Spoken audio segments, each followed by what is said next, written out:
Josue 22. Kunya gitigom ni Josue ang katawhan sa mga banay ni Reuben, ni Gad, ug ang katunga sa banay ni Manases.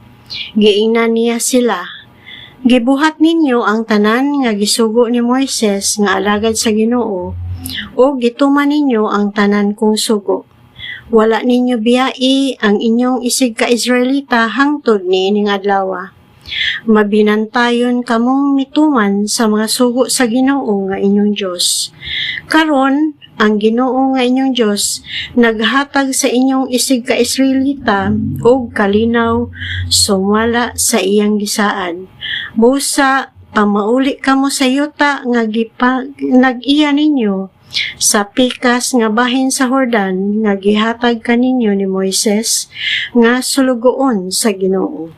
Siguruha nga tumanon gayud ninyo ang sugo ug ang balaod nga gihatag kaninyo ni Moises. Higugmaon ninyo ang Ginoo nga inyong Dios ug buhaton ang iyang kabubuton ug tumanon ang iyang mga sugo. Pag masinulundon kaniya o alagari siya sa tibok ninyong kasing-kasing ug kalag. Gipapauli sila ni Josue uban sa iyang panalangin. Mamauli kamo nga dato kaayo, daghan o kahayupan, lata, bulawan, bronse, puthaw o bisti. Bahini ang inyong isig ka Israelita sa bisan unsa nga nakuha ninyo gikan sa inyong mga kaaway. Unya na mauli sila. Si Moises naghatag og yuta sa silangan sa Jordan ngadto sa katunga sa banay ni Manases, apan ngadto sa laing katunga sa banay ni Manases o sa ubang banay mihatag si Josue og yuta sa kasadpan sa Jordan. Busa na mauli ang katawhan sa mga banay ni Reuben, ni Gad ug ang katunga sa banay ni Manases. Gibiyaan nila ang nahibiling katawhan sa Israel didto sa Silo, sa yuta sa Kanaan ug nangadto sila sa yuta sa Gilead. Ang ilang yuta nga gipanag-iya nila sumala sa sugo sa Ginoo pinaagi kang Moises. Sa pag-abot sa mga banay ni Reuben, ni Gad ug katunga sa banay ni Manases didto sa Gelilot, sa Jordan nga dapit sa Kanaan, nagtukod sila dakong halaran daplin sa suba. Ang ubang katawhan sa Israel gibalitaan nga ang katawhan sa mga banay ni Reuben, ni Gad ug ang katunga sa banay ni Manases nagtukod og halaran didto sa Jordan, dapit sa Kanaan nga ila sa ubang katawhan sa Israel. Pagkadungog niini sa katawhan sa Israel, ang tibuok katilingban nagtigom didto sa Silo aron sa pagpakigubat kanila. Unya si Pinehas, ang anak ni Eleazar nga pari, gipadala sa katawhan sa Israel ngadto sa katawhan sa banay ni Reuben, ni Gad o sa katunga sa banay ni Manases nga didto sa yuta sa Gilead. Gikuyugan si Pinehas og napulo ka pangulo. Matag usa kanila gikan sa usa ka panimalay sa matag banay sa Israel. Nagabot sila sa yuta sa Gilead ug giingnan nila ang katawhan ni Reuben, ni Gad ug ang katunga sa banay ni Manases. Mao kini ang giingon sa tibuok katilingban sa Ginoo. Nganong gihimo man ninyo kining mangilad nga buhat batok sa Dios sa Israel? Sa inyong pagtukod ni ining halaran alang kaninyo misukol kamo sa Ginoo. Wala na kamo magsunod kaniya.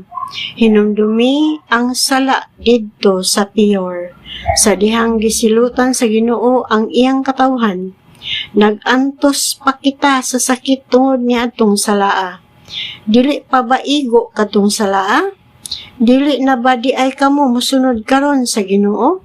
Kung musukol kamo kaniya karon, masuko siya ugma sa tanang katawhan sa Israel. Busa kung gihuna-huna ninyo nga ang inyong yuta dili angay alang sa pagsimba pangadto kamo sa yuta sa Ginoo din atua ang tulda niya. Pag angkon kamo yuta sa maong dapit, apan ayaw ka mo pagsuko sa Ginoo o kanamo pinaagi sa pagtukod og halaran alang kaninyo dugang sa halaran sa Ginoo nga atong Dios.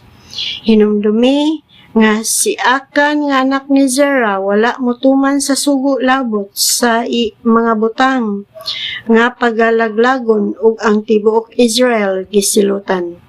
Dili lang si Akan ang namatay tungod sa iyang sala. Ang katawhan sa banay ni Reuben, ni Gad ug katunga sa banay ni Manases mitubag sa mga pangulo sa mga panimalay sa Israel. Ang Diyos mao ang gamhanan, siya mao ang Ginoo. Ang Diyos mao ang gamhanan, siya mao ang Ginoo. Nasayod siya nganong gibuhat namo kini ug angay usab kamo masayod. Kung nanukol kami ug wala manuo sa Ginoo, patyan ninyo kami karon.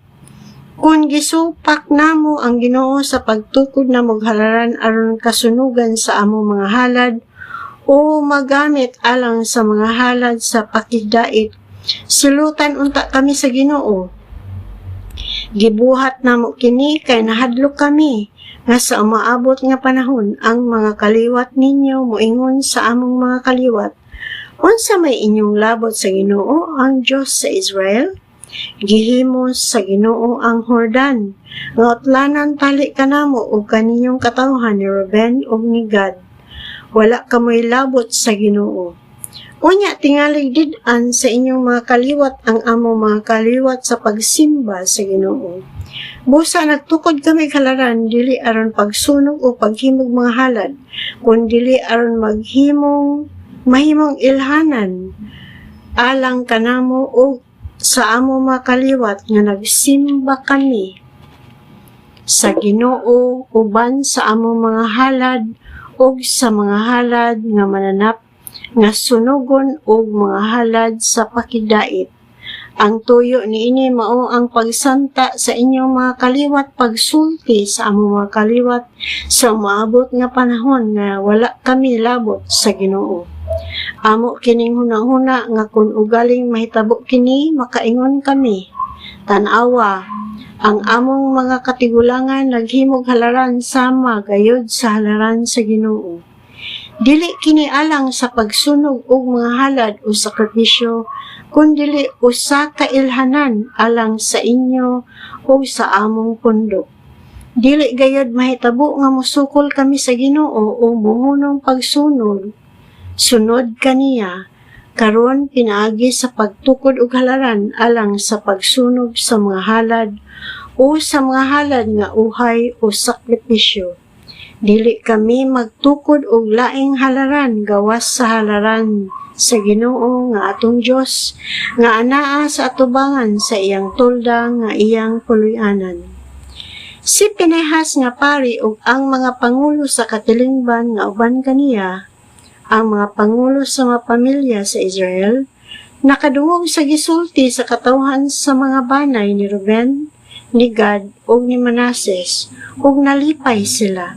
Si Pinehas, anak sa pari nga si Eleazar, miingon sa katawhan ni Reuben, ni Gad ug ni Manases, karon nasayod kita nga ang Ginoo uban kanato tungod kay wala di ay kamo musukol sa kaniya. Giluwas ninyo ang katawhan sa Israel sa silot sa Ginoo. Unya gibiyaan ni Pinehas ug sa mga pangulo ang katawhan ni Reuben ug ni Gad sa yuta sa Gilead ug na mauli sila sa Kanaan ngadto sa katawhan sa Israel ug mitaho kanila bahin sa nahitabo.